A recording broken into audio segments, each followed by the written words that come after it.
Welcome back to ECW 2006. This is episode 37 of CyberSlam, the post-November to Remember show. CyberSlam begins with a shot of CM Punk sat in the locker room, looking down at his new championship, the ECW World title. It's clear that he still can't quite believe the events of this Sunday's November to Remember.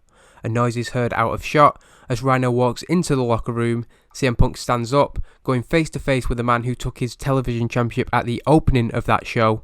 The two men remain nose to nose as the show went into the opening credits. Out of that, Paul Heyman comes down to the ring with Joey Styles and Taz talking about November to Remember, the crazy night that was. They don't mention Sabu's no-show, instead focusing on the injury to RVD causing changes to the card. As a result, CM Punk entered the night as TV champion, losing the title to Rhino before being placed into that main event as RVD's hand-picked replacement and leaving as the world champion. Paul once again tries to smooth over what happened. It was clearly a very negative thing to have two people taken out of that main event, but he puts a positive spin on it, putting over CM Punk and the fight he showed to win the world title. This brought out the Hustle, apart from Low-Key, with Homicide unhappy with Heyman's apparent enthusiasm at CM Punk's victory. Paul says that it wasn't about what he wants and his personal feelings, saying that even he has to answer to higher powers when it comes to being on TV, being on pay-per-view and running ECW. Heyman then leaves, saying that from what he's heard anyway, there are some internal issues that the Hustle need to deal with, and he doesn't have to be here for that. Homicide does address this, turning to his team while he lets out his frustrations. He pardons the Havana Pitbulls, saying that they got their job done at November to Remember and he can have no complaints with them, they're still the tag team champions. He then turns to Siaki, saying likewise, he asked Siaki to deal with RVD and he did just that. That left Xavier and Homicide in the ring, and Xavier said that if it takes running a man down and leaving him for dead to prove himself to the Hustle, then he doesn't want any part of Homicide's group. Homicide said he might just get what he wants, because if he doesn't win this matchup next, he is out of the Hustle. Two good segments to open the show. The first one even better than this one.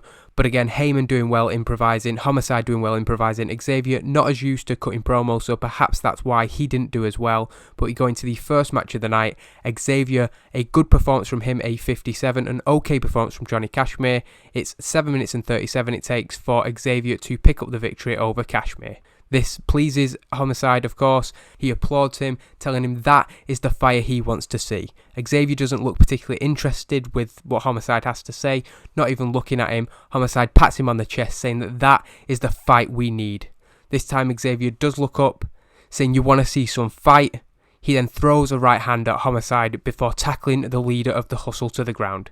Xavier lays into Homicide, having reached his breaking point. Sonny Siaki and the Havana Pitbulls quickly running down to pull the two men apart, but it's clear that the issues within the Hustle are more severe than first feared, and Xavier has reached his boiling point.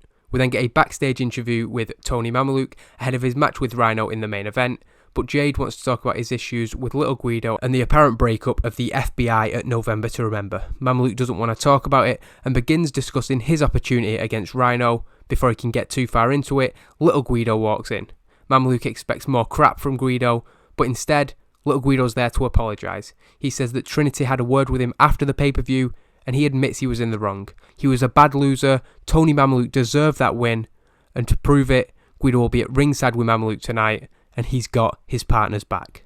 The second match of the night sees Chad Collyer pick up a surprising roll-up victory, 6 minutes and 1 second, as he defeats veteran C.W. Anderson. Two average, just below average performances from them. It's not really an important match. In the post-match, we just set up a match for next week. Chad Collyer gets out there in quickly, standing tall and celebrating with his partner, Brent Albright. The Extreme Horsemen clearly furious. Stevie Richards and Stevie Anderson annoyed in the ring. The commentators put over that next week, Brent Albright will face Steve Corino, the king of pro wrestling, looking to avenge his pinfall loss to Albright from 2 weeks ago on CyberSlam.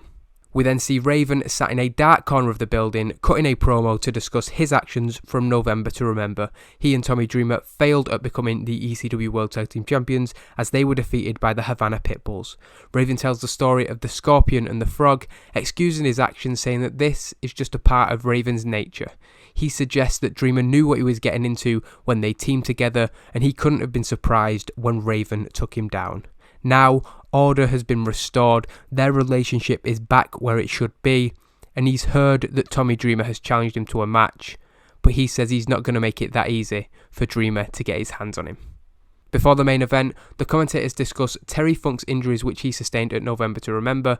He was defeated by Paul Burchill. Next week there will be an update on the physical condition of Terry Funk, and that will be delivered by Tommy Dreamer.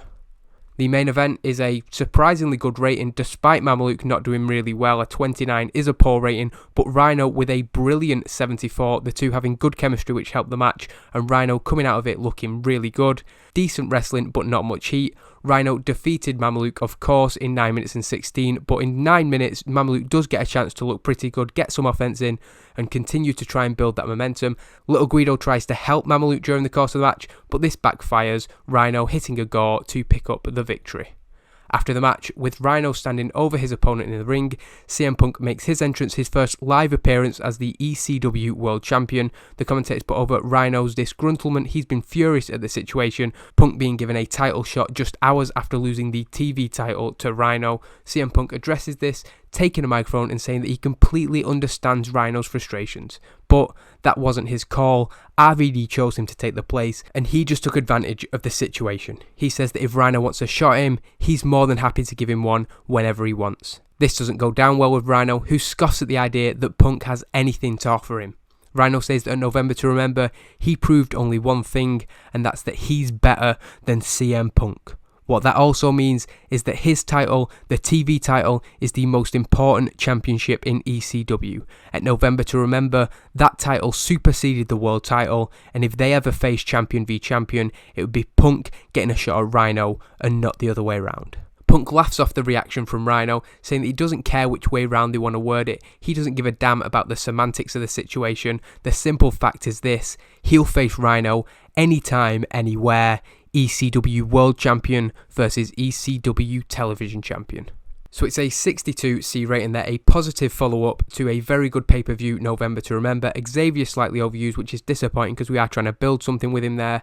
45 regions our popularity was increased in. Rhino with an excellent performance, getting a very good match out of Tony Mamaluke. Chad Collyer and C.W. Anderson, not particularly great, but again it was a good performance by Xavier in the opener, so I'm happy with the show overall. We had some good promos and some decent matches. Next week, Steve Corino faces Brent Albright, and that should be another good show, and I'm hoping that that match can deliver, as well as everything else we have planned for that show.